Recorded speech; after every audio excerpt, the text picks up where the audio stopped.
Сәлеметсіздер ме? Келін асханасымен бірге капкейктер жасайық. Жоғарғы беті креммен әсемделген, дәмі нәзік, жұмсақ, үлбіреген кекстер.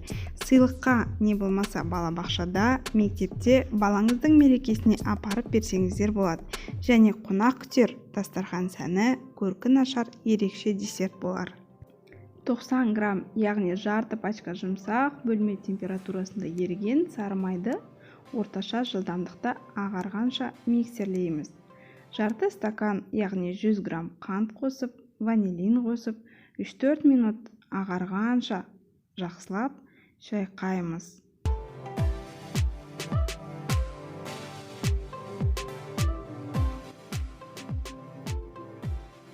Екі жұмыртқа және 50 мл сүт құйып, бір келкі масса болғанша араластырамыз.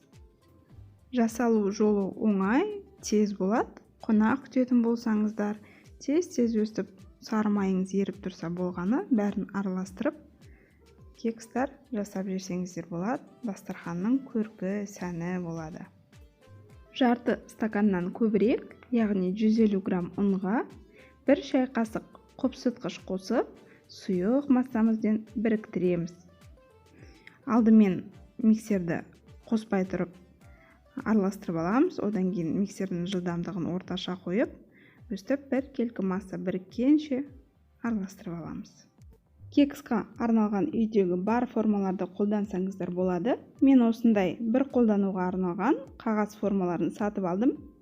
Және 1,5 қасық қамырдан салдым. Кекстер жақсы көтеріледі. Қатты толтырып жібермеңіздер, ортасына жеткізсеңіздер болғаны. Видео рецепттер аптасына 3 мәрте шығады. Жіберіп алмау үшін қоңыраумен тіркелуді ұмытпаңыздар. Ұнап жатса лайк басып, комментарийге пікірлеріңізді жазып кетіңіздер. 180 градус қызып тұрған пеште 15-20 минут піседі. Ағаш таяқшамен тексеруді ұмытпаймыз. Крем дайындаймыз. Творожный сыр, яғни сүзбелі ірімшіктен 250 грамм алып, орташа жылдамдықта миксерлеп, іртіктер кеткен соң 33% салқын кілегейден 150 мл құйып, оған қант ұнтағынан 130 грамм алып, орташа жылдамдықта бір келкі масса болғанша араластырамыз. Қолданып жатқан ыдысымыз таза, құрғақ болуы тиіс. Сол кезде креміміз жақсы көтеріледі. Бұл капкейктерді алда келе жатқан 14 ақпан немесе 8 наурыз секілді мерекелерде сүйікті жандарыңызға, аналарыңызға әдемілеп, әсемдеп сыйға тартсаңыздар ерекше сыйлық болады. Кремді екіге бөліп, екі түске бояп, кондитерлік қалташаға салып, звездочка насадкасымен әсемдеп шықтым. Әсемдеуі өздеріңіздің қалауларыңызша. Бір үлкен гүл жасасаңыздар да болады. Креммен ерекше үйлескен нәзік кекстер рецебі ұнаса, қоңыраумен тіркеліп, лайк басыңыздар. Келесі видео рецептте кездескенше.